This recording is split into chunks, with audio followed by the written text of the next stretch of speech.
안녕하십니까. 저는 황작가입니다. 체계바라 평전 15번째 시간을 시작하겠습니다. 네, 오늘 읽을 부분은요, 양대 블록 사이에서 라는 부분입니다. 우리 책의 512쪽에 해당합니다.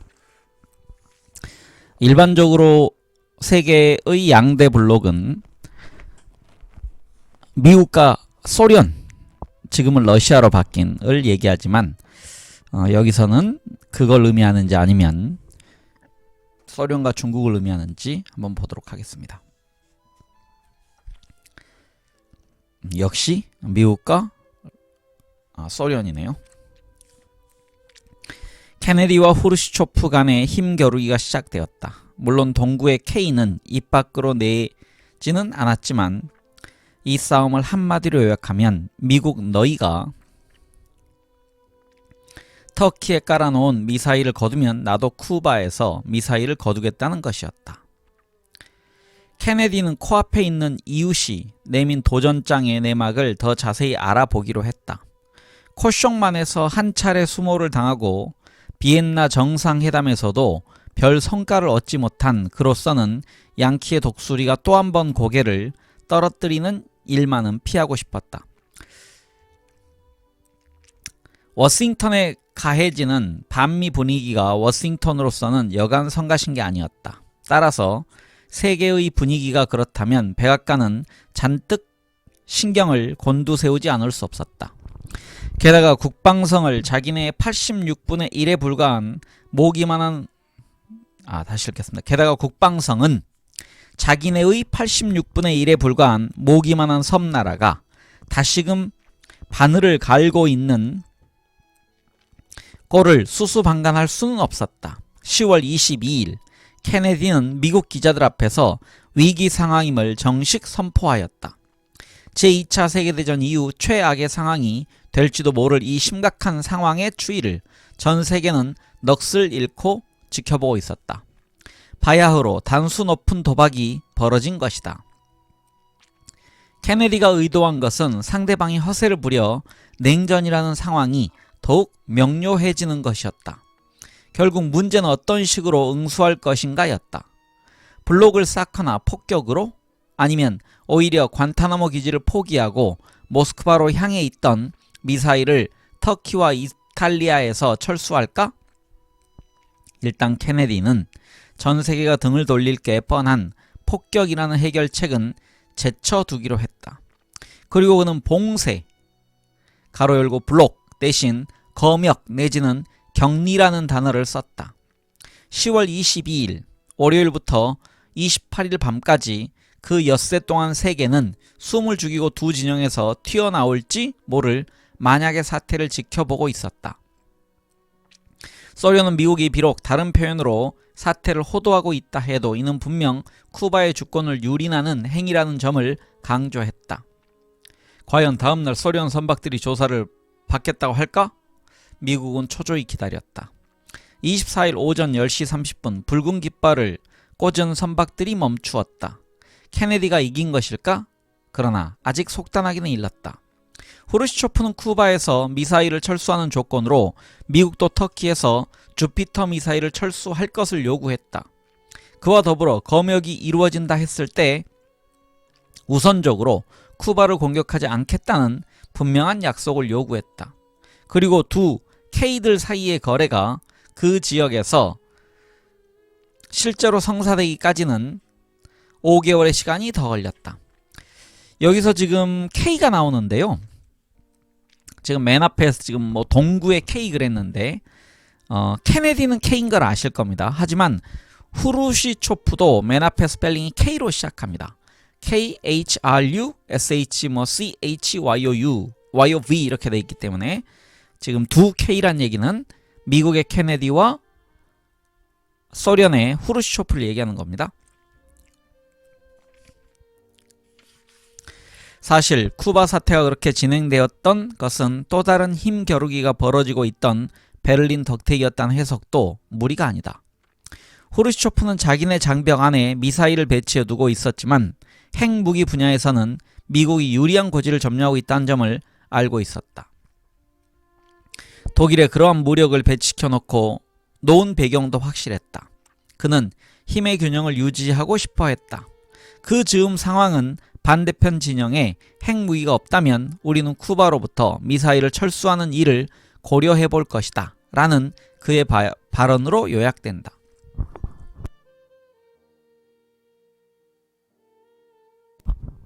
반면 베를린식의 위협을 가하지 않고서도 케네디는 무례한 이웃을 혼내는 방법을 찾은 셈이었다.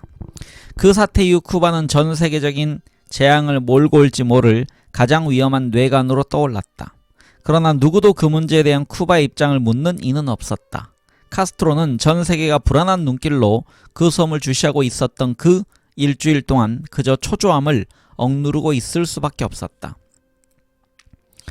이 일을 계기로 체는 과연 러시아인들에게 쿠바는 어떤 형태의 우방인가를 고민해보지 않을 수 없었다. 재갈 물려진 무력한 볼모, 자신의 진짜 의지조차 모르고 모든 행동을 일일이 간섭받는 존재. 그렇다면 미국에 대한 입장이 변하지는 않았지만 그는 쿠바가 선택한 새로운 동반자가 또 다른 방식으로 쿠바를 지배하려 하고 있다는 사실을 깨닫기 시작했다. 쿠바인들은 혹시 있을 공격에 대비하여 핵 대피 시설의 설치를 추진했다.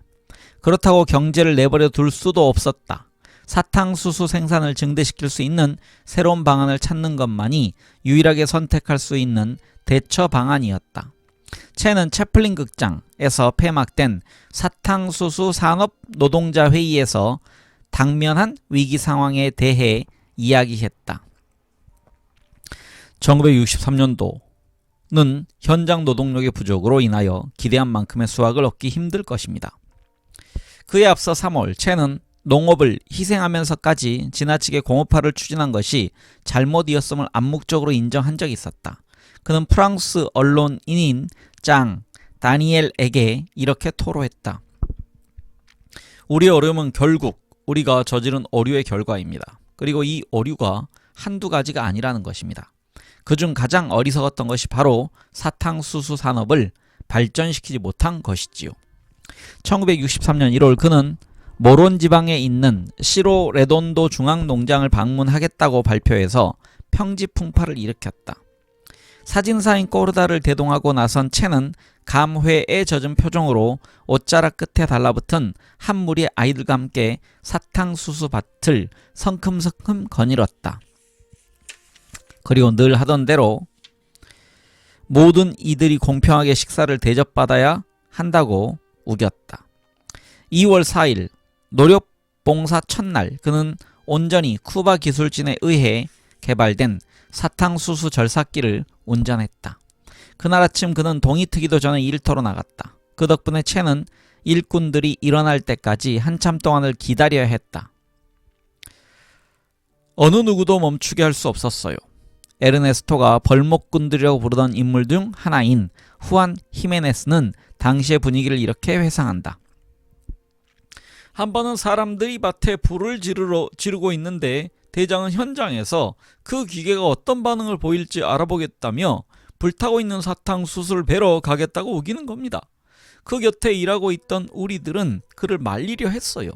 그날 그는 기진맥진할 정도로 일을 많이 한 데다 사탕수수를 태울 때 나는 연기가 그의 천식에 좋지 않은 영향을 미칠 수 있었기 때문이었습니다. 하지만 속수무책이었어요. 그의 고집을 꺾을 도리가 없었고 늘 그런 식으로 그는 우리를 엄청나게 부려먹었죠.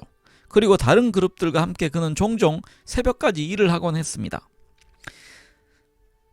절삭기단의 반장이었던 헤로니모 알바레스 바티스타는 체에 대해 이렇게 얘기한다.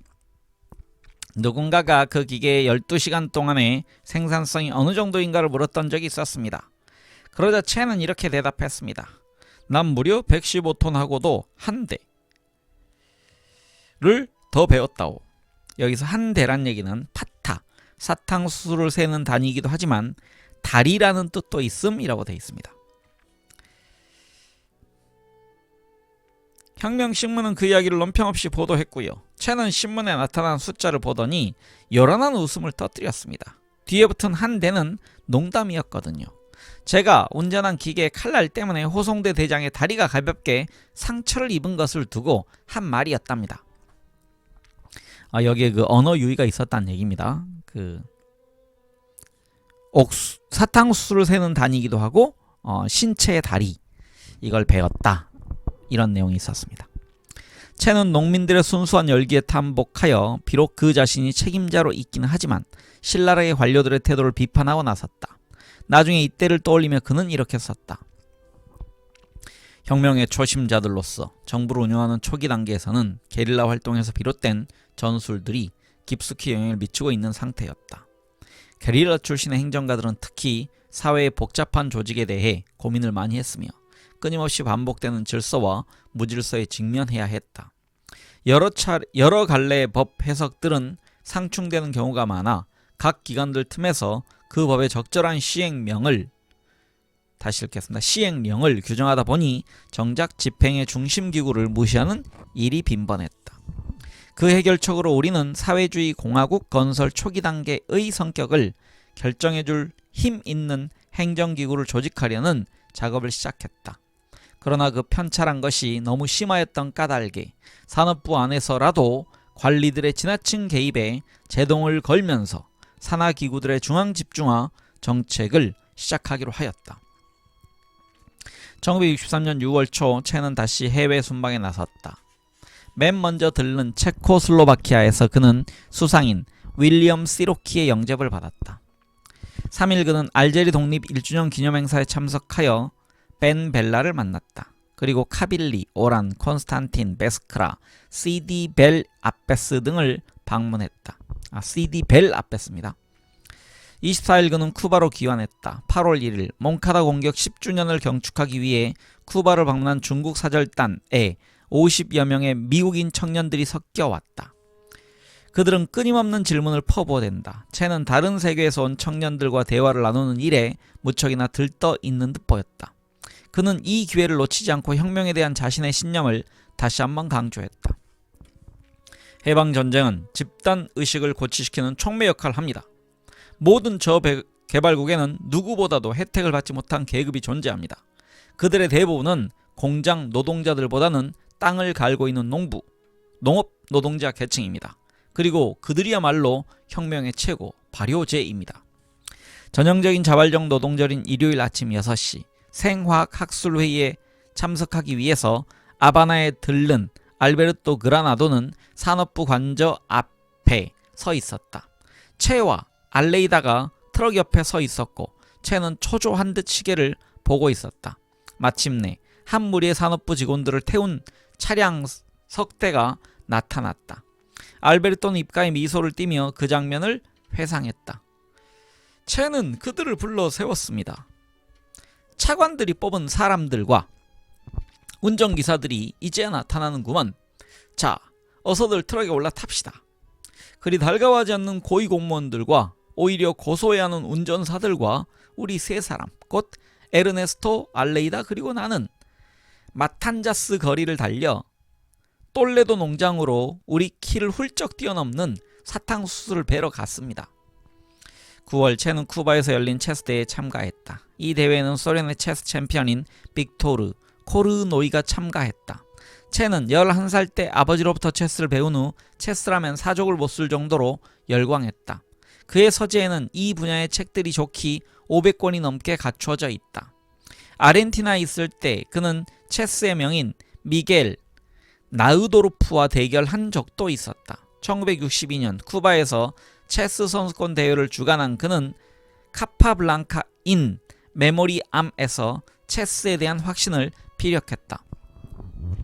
비록 체스가 오락이라지만 이것이 두뇌를 자극시킨다는 점은 인정해야 합니다. 훌륭한 체스 선수들을 보유하고 있는 나라들은 그보다 더욱 중요한 다른 분야에서도 역시 앞서가고 있습니다. 이듬해인 1963년 그는 미국의 체스 명인 바비 피셔와 전화로 대국을 벌이기도 했다. 1963년 11월 22일 존 F 케네디가 암살된 그날 채는 쿠바 전 국토에서 전기를 쓸 수 있도록 하기 위한 시설을 확충하는데 첫 발을 내디뎠다. 그는 이런 작업들이 더욱 확대되도록 하려는 의도에서 다음과 같은 표어를 내걸었다. 구시대인은 가고 새로운 인간만이 오라. 주지하다시피 자기가 주창한 새로운 인간상에 대한 인간상에 대해 보인 체의 집착은 유명하였다. 체가 볼 때 혁명이 달성되었다는 증거는 이 모습을 통해 나타나는 것이었다. 경제 장벽을 견뎌내고 산업부를 창설하고 농업을 기계화하는 등의 일련의 산업화 계획을 수행하면서 체는 점점 인간에 대한 질문을 더 많이 품게 되었다. 그는 쿠바의 지식인이었던 호세 메데로 메스트레에게 보낸 글에서 자신에게 그런 추진력을 불어넣었던 동기들에 대해 이렇게 밝힌 적이 있었다. 구체제가 붕괴하고 난 후 우리는 절충적인 인간을 통해 새로운 사회가 건설되길 원했습니다. 자본가들의 시대를 대표하는 구시대인을 다른 유형의 인간, 즉 자신의 동료들을 착취하려는 욕구를 갖지 않은 인간으로 대체하는 것입니다. 늘 이윤을 행복의 잣대로 삼으려는 이들에게는 사악함이 따르게 마련입니다. 1964년 3월 그는 제네바에서 열린 통상과 개발에 관한 제1차 세계회의에 쿠바 측을 대표하여 참석했다. 이 자리에서 그는 쿠바에 대한 제국주의자들의 경제 침략 양상을 조목조목 들어가며 고발했다. 그들은 러시아산 석유의 정제를 거부하거나 사탕수수 수입 쿼터를 삭감하며 미국과의 교역은 물론이고 다른 국가에도 압력을 가하여 무역 장벽을 치고 단 한 푼의 달러조차 쿠바로 유입되는 것을 막았다. 미국은 영국과 프랑스, 유고슬라비아 등이 쿠바와 교역을 했다는 이유로 이 나라들에 대한 자국의 원조를 유예하는 조치를 취하였다. 앞서 우루과이에서는 체의 카리스마가 먹혀 들어갔다고 볼 수 있었지만 제네바에서의 연설은 큰 호응을 얻지 못하였다. 그리하여 그는 저개발국이 수출하는 생산물의 가격이 보장되도록 초과 생산분을 처리하는 것을 규정해 줄 것을 요구하며 결론을 맺었다. 사실 은행가들의 나라에서 행한 그의 발언의 중요한 목적은 그것이었다. 스위스에 간 김에 그는 파리에 들러 그와 의견 차이를 보였던 샤를 베틀랭을 만났다. 베틀랭은 이 만남을 이렇게 얘기한다. 우리는 생미셸가의 까를리라는 식당에서 점심을 먹었지요. 이탈리아인이었던 식당 주인은 체를 알아보고 자신의 선친도 반파시스트 운동을 했다며 체를 만나게 된 것이 영광이라고 감격해 했습니다. 그는 아주 호젓한 내실로 우리를 안내했습니다. 자리에 앉자마자 체는 나에게 쿠바 경제 개혁의 문제점에 대한 내 의견을 묻더군요. 그래서 나는 비관적인 견해를 솔직히 밝혔습니다. 언제나처럼 그는 주의 깊게 내 얘기를 묵묵히 듣더니 아무런 반론도 제기하지 않는 것이었습니다. 나는 나세르도, 네로도, 주언라이도 그리고 피델까지도 알고 지냈습니다만 체만큼 나에게 강렬한 인상을 끼친 이도 드물었습니다. 물론 주언라이 역시 매우 매력적인 인물임에는 틀림없었습니다만 체에게는 그와는 또 다른 무언가가 있었어요. 뭐랄까, 그를 도저히 좋아하지 않고는 못배기 하는 그런 카리스마로부터 발산되는 단순 명료함이라고는 할까요? 물론 그는 모든 일을 너무 조급하게 처리하려 했지요. 사실 그가 얘기하는 새로운 인간이란 순식간에 이루어질 수 없는 인간이었습니다. 체는 자기의 바람대로 다른 이들이 행동해 주기를 원했습니다. 그 자신은 그런 행동이 그들의 행복을 증진시켜 준다고 믿고 있었으니 그렇게 행동할 수 있었을 것입니다. 하지만 모든 사람이 그렇게 행동하는 건 불가능한 일이지요. 사람에게 선택의 여지를 그리고 시간을 남겨놓아야 했어요. 우선 그들의 이야기를 들어보아야 했습니다. 대화는 변화를 가져다 줍니다. 그가 꿈꿨던 새로운 인간이란 너무도 완벽한 로봇이나 다름없는 존재이지요. 따라서 그건 일종의 유토피아적 사고였다고 할 수밖에 없었습니다. 파리에서의 만남이 있고 나서 1964년 10월 24일 베틀랭은 체로부터 한 통의 편지를 받았다. 경제 부흥의 해, 진해하는 동지에게.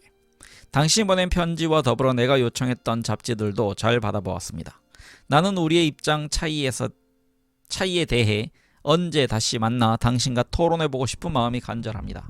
애초에 혼돈보다는 약간의 진전이 있을, 어쩌면 천지창조의 첫째나 둘째 날 정도는 될지 모를 내가 속한 세계에서는 좌충우돌하다가 때로는 정돈이 되기도 하는 개념들로 가득합니다. 나는 그것들을 우리 두 사람의 논쟁 속에 추가하고 싶습니다. 당신이 다시 한번 이곳을 들러주기를 바라며 혁명적으로 인사를 하겠습니다. 조국 아니면 죽음을, 영원한 전진, 대장 에르네스토 체 게바라. 1964년 그해 체는 집무실에서 정기적으로 국제공산주의 청년연맹의 대표들을 만났다. 그때 체를 방문했던 라틴 아메리카나 캐나다 청년들 틈에는 프랑스에서 태어난 3명의 유태계 폴란드 여학생들, 곧 미셸르 프릭, 아니아 프랑코스, 그리고 또 한 사람 자네트 하벨이 있었는데, 하벨은 체 대장을 이렇게 묘사했다. 우리는 당시 크게 주눅이 들어 있었다. 신랄하면서도 거침없는 그의 분위기에 우리는 아무 말도 꺼낼 수 없었다. 당당하고 엄숙해 보이는 태도라든가 일체의 불의와 특권을 거부하는 극단적인 감성 등도 우리를 압도했다. 그는 유식한 체한 학자들의 언사를 드러내놓고 비웃었다. 그는 노동에 대한 요구를 모두에게 적용했다. 지도자들도 예외가 아니어서 당시 그의 입장을 잘못 이해한 한 장관을 비판하는 것을 들은 적도 있었다. 우리는 그가 우리를 내심 몸 믿어하고 있다는 인상을 받았다. 라틴 아메리카에서 게릴라 편에서 싸우고 싶어 했던 미셸에게 그는 딱하다는 표정으로 우선 사탕수수나 배워보라고 따끔히 충고하는 것이었다. 그리고 나에게는 유럽에 가서 쿠바와 라틴 아메리카의 명분을 옹호하는 일을 하라고 했다. 체는 라틴 아메리카의 공산주의 조직과는 다소 다르게 움직이는 프랑스 공산주의 청년연맹의 논쟁이나 갈등 등을 매우 흥미있어 했다. 그가 여러 차례 방문했던 동구권에 대한 그의 예리한 비판은 새삼스러울 게 없었지만, 그는 우리의 구닥다리 지도자들에게 갖고 있던 우리의 불만들을 상당히 주의 깊게 경청했다. 한편 자네트 하벨도 체에 빈정되지 않으면서도 늘 익살이 스며 있는 유머 감각에 깊은 인상을 받았다. 체는 이들과 약 10차례가량 더 만났다. 그 후 우리는 체가 파리에 들를 일이 있을 때 그와 함께 연대회의를 조직할 수 있는 기회가 생기기를 바랐다. 우리는 그 문제를 필리프 로브리웨와 함께 의논했지만 결국 성사되진 않았다. 실패 원인은 체의 잘못에 있었다기보다는 그 문제에 반대했던 당 중앙위원회 측에 있었다. 파리에선 체를 높이 평가하지 않았던 것이다. 여기서 나오는 필리프 로브리웨에 대한 설명은요, 1977년 로베르 라뽕에서 출간된 필리프 로브리웨의 저서 우리 공산주의 세대를 쓴 사람이라고 합니다. 유명한 그 당시의 인물이었던 것 같습니다. 한편 쿠바에서도 이념의 문제들은 여전히 해결돼야 할 과제였다. 종종 이들은 조화를 이루지 못하고 불협화음을 일으키곤 했다. 혁명 정신이라는 측면에서 명료하기 짝이 없는 체는 그런 점에서 구세대들을 놀래곤 했다. 여기서 놀래곤 했다보다는 놀리곤 했다가 맞을 것 같은데, 책에는 놀래곤 했다로 되어 있습니다. 그러니까 놀래곤 했다는 얘기는 내가 놀랐다는 얘기고, 놀렸다는 얘기는 비웃었다는 얘기이기 때문에 제가 놀리곤 했다로 바꿔 읽어야 될 것 같습니다. 비교적 젊은 축조차도 늘 변화만을 바라는 이 젊은 게릴라에 이견을 표명하곤 했다. 체의 다음과 같은 발언은 그들을 겨냥한 측면이 강하다고 볼 수 있다. 분명 훌륭한 개혁주의자는 쿠바 국민의 삶의 수준을 높일 것이다. 하지만 그것이 곧 혁명은 아니다. 혁명은 희생이요 투쟁이며 미래에 대한 확신이다. 혁명은 우둔한 개혁주의 프로그램을 넘어서는 무엇이다. 그걸 위해서는 개인의 이익을, 개인의 수익만을 따지는 일을 경계할 필요가 있다. 그래야만 새로운 인간상에 이를 수 있는 것이다. 그즈음 아바나에서 퍼져가던 이야기가 하나 있었다. 노동자 두 사람의 대화인데 한 사람이 이렇게 말한다. 물론 좋은 거지. 그 혁명이란 건 말이야, 자네는 럼주도 끊을 거고 담배도 피우지 않고 매일 15시간을 일하고 마누라에게 거의 손도 대지 못할 거니까 말이야. 그럴 기운이 남아있지 않을 테니. 그래도 이보게 뭐 다를 수는 없는 거야. 쿠바의 신문들은 쿠바 경제의 주역들을 묘사해 놓은 프랑스의 누벨 읍세르바테르 잡지의 한 기사를 인용하면서 이 이야기를 실었다. 그들은 도르티코스 대통령을 가장 유연한 인물로, 피델 카스트로를 그 다음으로, 그리고 체를 가장 강경한 인물로 묘사했다. 체가 베이징의 태제에 의존하고 있다는 이유에서였다. 사실 체는 소련이 이 작은 동맹국의 목을 조르면서 중국과의 접촉을 막지 않을지 궁금했다. 그는 그 점을 명확히 알고 싶었고, 그래서 다시 한번 철의 장막 너머로 가보기로 했다. 그해 7월 어느 날 산업부 소속 비행기를 타러 산티아고로 들르는 길이라며 체는 알베르토에게 연락을 했다. 알베르토 형, 내일 낮은 비워놓아요. 형을 만나고 싶어요. 체와 조종사 엘 고르도 그리고 엘 치노라고 불렸던 경호원은 그라나도 부부의 저택에서 하룻밤을 보낸 뒤 시계가 새벽 5시를 울리자마자 지프 한 대를 타고 바야모를 지나 노새들이 대기하고 있던 시에라 마에스트라의 부에이 시토에 도착했다. 그로부터 장장 9시간이 걸린 대행군이 시작되었다. 정말이지 나는 완전히 기진맥진해 있었습니다. 우리는 시로 레돈도가 살해당했던 마르베르데까지 기어 올라갔습니다. 에르네스토는 거기서 먼저 간 동료를 기리며 그의 무덤 사진 몇 장을 찍었고 우린 다시 길을 재촉했습니다. 체가 앞장을 서고 엘 치노와 나 그리고 엘 고르도가 뒤를 따랐습니다. 정어리 통조림 2개를 나눠 먹고 아침을 대신한 뒤 우리는 시냇물로 목을 축였습니다. 한참이 지난 후에야 이날을 떠올려 보면 나는 에르네스토가 다른 어느 곳에서 혁명의 불을 지피기 위해 떠날 준비를 하고 있었거나 아니면 이미 다른 곳을 위해 봉사할 결심을 하고 있었을 것이라는 걸 깨닫게 되었습니다. 그는 이 여행을 통하여 게릴라 생활의 조건들 속에 자신을 다시 놓아보려고 했던 거지요. 그러면서도 그는 그다지 굳어지지 않았다고 믿어지는 자신의 육체가 거기에 어떻게 반응하는지 알아보고 싶었던 겁니다. 그래요. 그는 그런 식으로 자신을 단련하고 있었던 거지요. 그런데도 나는 그때 그런 고생을 시킨 채를 원망하고 있었어요. 하지만 다시 되돌릴 수만 있다면 오늘 당장이라도 출발했을 겁니다. 그해 여름 동안 채가 쓴 새로운 산업이라는 글이 레비스타 에코노미카지에 실렸다. 현재 중요한 것은 자발적 노동이 대중적 현상으로 자리 잡아야 한다는 것이다. 그 일은 자발적으로 노동에 참여한 자가 낙담하지 않도록 조직화의 진전을 아울러 요구한다. 지난 일요일 나는 이 일이 여느 때처럼 사탕수수 배기에 참여했다. 지금 나는 이 일이 여느 때처럼 이렇게보다는요. 나는 일상의 여느 때처럼 이렇게 제가 고쳐 읽겠습니다. 나는 일상의 여느 때처럼 사탕수수 혹은 지금 일요일이기 때문에요. 지난 일요일 나는 여느 일요일 때처럼 이렇게 이해하는 게 맞을 것 같습니다. 사탕수수 배기에 참여했다. 그리고 그 일은 아무런 의미를 주지도 못했다. 나는 이 일이 어서 빨리 끝나기만을 기다리며 25분마다 손목시계를 확인하고 있는 내 자신에 놀랐다. 그것은 내가 내 노동으로부터 아무런 의미도 얻지 못하고 있다는 이야기였다. 이 경험은 다음과 같은 교훈을 주었다. 즉 노동에 참여한 사람을 위해서라도 작업이 조직화되어야 한다는 필요성이다. 우리가 볼 때 가장 중요한 위험은 행정부와 생산 조직 간에 존재하는 대립과 알력이다. 소련의 경제학자 리베르만은 이 대립관계를 분석하면서 다음과 같은 결론을 내렸다. 즉 더욱 진보된 방식에 도달하기 위해서는 특권화된 전례의 방식을 버리고 집단에게 자극을 줄 방법으로 새롭게 바뀌어야 한다는 것이었다.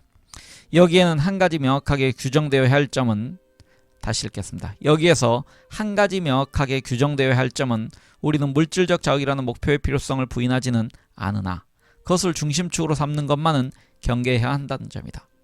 우리는 경제활동에서 이 지렛대가 가치 있는 본이 되어버렸으며 종래는 인간관계에 그 영향력을 발휘하게 된다는 사실을 알고 있다. 그러나 그것은 자본주의의 산물이며 사회주의 영역에서는 이미 사형 선고를 받은 것이라는 걸 잊어서는 안 된다. 어떻게? 그것은 이 잉여의 자극제가 민중을 대상으로 하는 소비재의 점진적인 증가에 따라 차츰차츰 우리에게 본 모습을 보여주고 있기 때문이다. 이 개념 안에서만 본다면 우리는 사고의 구조가 지나치게 경직되었다고 여길지도 모른다. 소비자는 바로 삶의 법칙이자 궁극적으로는 의식의 주된 요소이기도 하다. 다른 체제의 옹호론자들에게는 말이다. 그러나 우리가 볼 때 물질적 자극과 의식은 서로 화해할 수 없는 용어처럼 보인다. 한편 루이스 라반데이라는 체가 소련이 스탈린 이래 걸어온 사회주의화의 길과는 다른 길이 있을 것이라 여기고 있었다고 말한다. 물론 그가 초기에는 볼셰비키에게 매료되었고 트로츠키에 대해 알고 있었다지만 그건 라틴 아메리카인으로서 이해할 수 있는 정도였고 그는 모스크바로부터 하달되어 오는 도그마들을 더욱더 경계한 만큼 그 과정이나 지노비에프, 까메니에프 그리고 부하린 등의 제거 등에 대해 잘 알고 있었다. 국제공산주의 운동에 대해 체와 얘기해본 라반데이는 그 점을 깨달았다. 체의 마르크스주의에는 신성함이란 게 없었다. 더 나아가 이론조차도 문제 삼아야 할 때는 그렇게 해야 했다. 그는 당시 산업부에 일했던 나르보나라는 인물과의 일화를 인용했다. 어느 날인가 사람들이 나르보나에게 이런 말을 했다고 한다. 체와 함께 일하고 있으니 얼마나 운이 좋으십니까? 그러자 그는 태연히 이렇게 대답했다고 한다. 나는 내 인생의 최악의 순간을 살고 있어. 매일 20번, 23번이나 의사 일정으로 시달려야 하니 그건 게바라 대장에 대한 비판을 해야 한다는 거지요. 물론 그에게 항명하는 일은 쉽지 않았지만 그는 자신에게 비판이 가해지기를 원한답니다. 이를 진행시키려고 마음먹고 있는 순간에도 말입니다. 라반데이라의 평가는 이어진다. 왜 체가 나중에 발행 금지까지 당하는 지극히 자유로운 마르크스주의 계열의 사상지인 펜사미엔토 폴리티코의 출판에 관심을 보였는지 이해하고도 남음이 있습니다. 체가 공개적으로 그 사상지를 옹호하고 나서지 않았던 것은 여러 갈래 다양한 의견이 수렴될 시기가 오지 않았다고 여겼기 때문이 분명합니다.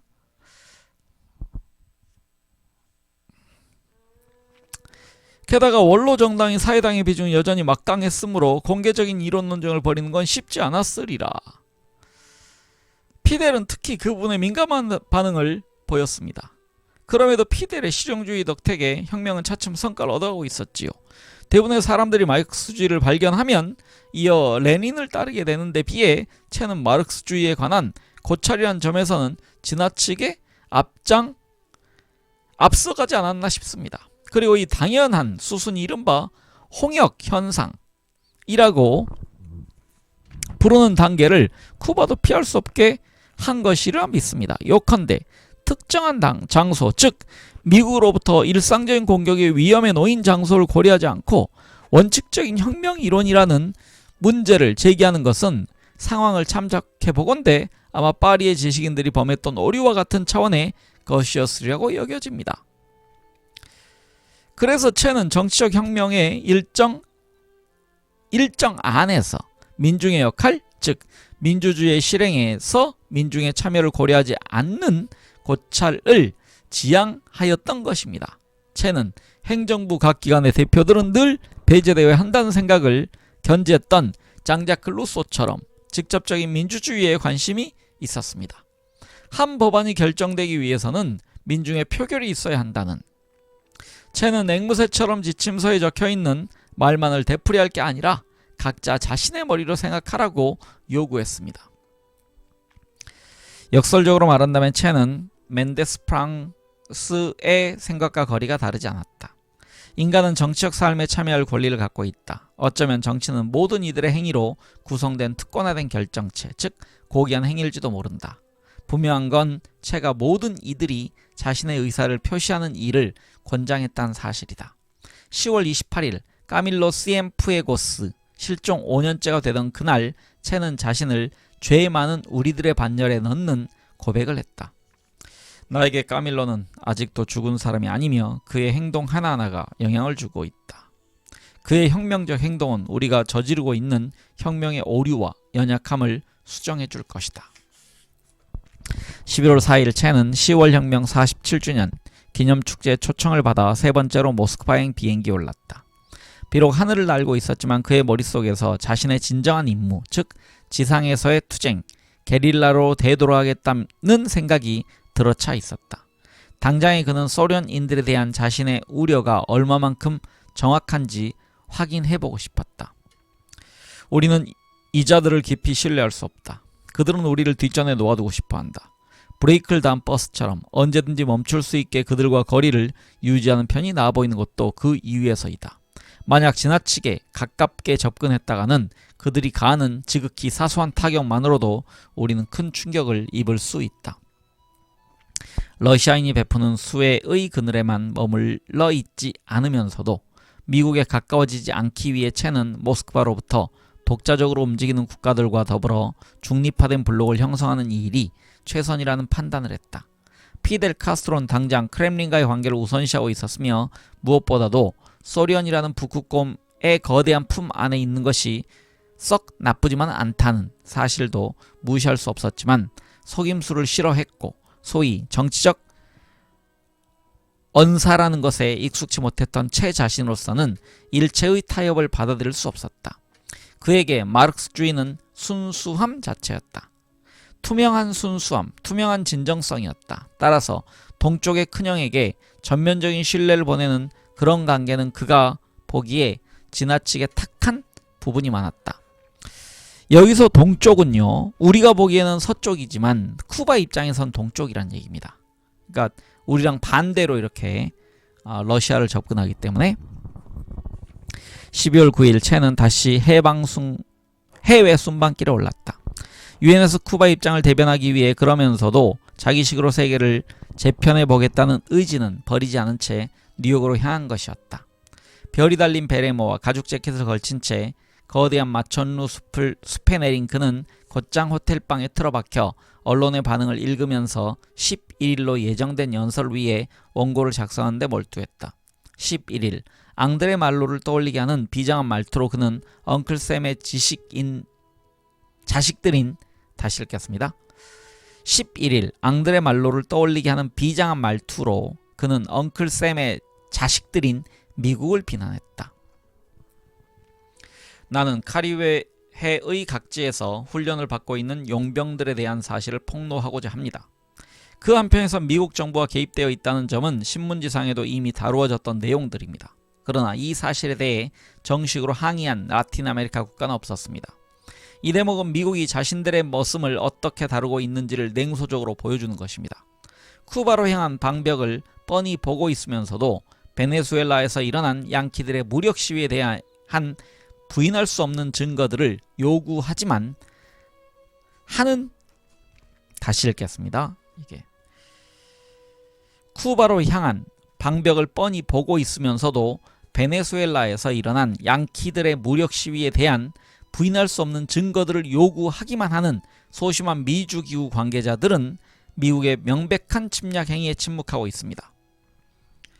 히론 해안 침공이라는 쿠바에 대한 명백한 침략이 자행되었을 때에도 저들은 케네디 대통령의 얘기를 듣지 못한 채 하였습니다.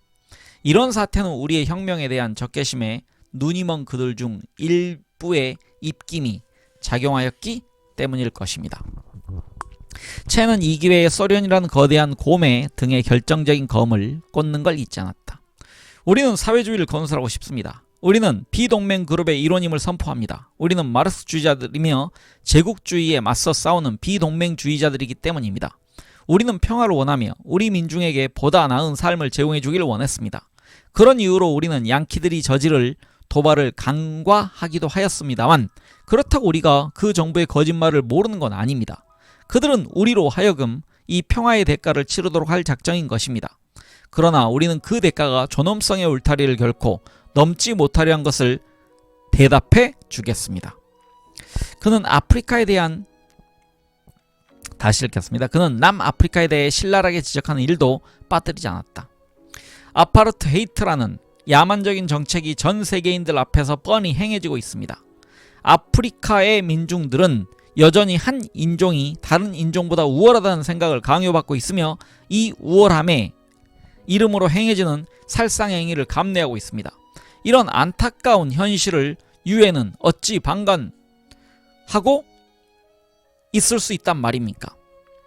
여기서 아파르테이트는 예, 여기서 남아프리카 공화국, 여기서 위엔 지금 남아프리카에 대해 그랬는데 남아프리카 공화국으로 이해하는 게 좋을 것 같습니다. 미국 대표인 아틀라이 스티븐슨이 격렬한 항의하는 것을 매몰차게 물리친 채는 자신을 포함한 미래에 대한 구상을 밝혔다. 나는 쿠바인이자 아르헨티나인입니다. 여기에 계신 친애하는 라틴 아메리카의 대표분들이 어떻게 여길지 모르겠지만 감히 얘기하건대 나는 라틴 아메리카를 사랑하는 애국자입니다. 따라서 때가 오면 나는 라틴 아메리카 어느 국가의 자유를 위해서라도 내 목숨을 기꺼이 바칠 것입니다. 어느 누구에게도 아무것도 요구하지 않고 누구라도 착취하지 않고 어떤 대가도 요구하지 않고. 라반데이라의 부연 설명이다. 놀라운 것은 채의 발언. 이 끝없이 낙관적인 피델과는 무척 대조가 된다는 것이다. 여기서 부연 설명인데요. 비관론자의 색채가 너무도 짙게 배어나오는 이게 채의 발언 속에 묻어있다는 얘기입니다.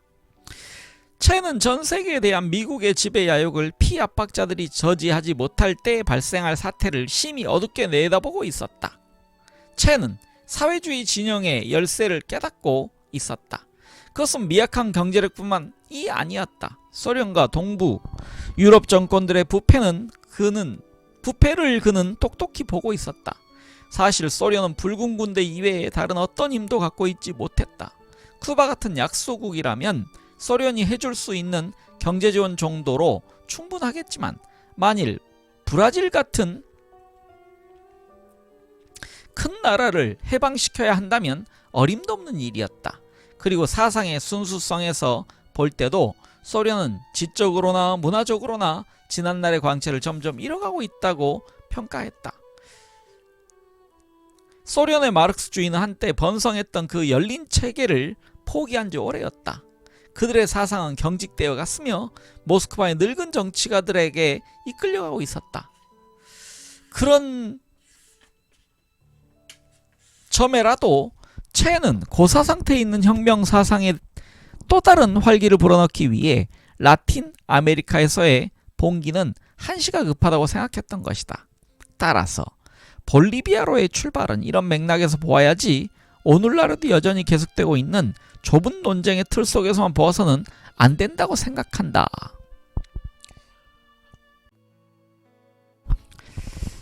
네, 제가 이 장을 한꺼번에 한 파일에 읽으려고 했는데 지금 너무 길어지고 있습니다. 그래서 일단 여기까지 읽기를 멈추고요.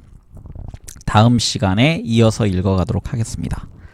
우리는 지금 체계발화 평전 536쪽에 위에 3분의 1 부분까지 읽었습니다. 네, 다음 시간에 이어가겠습니다. 감사합니다.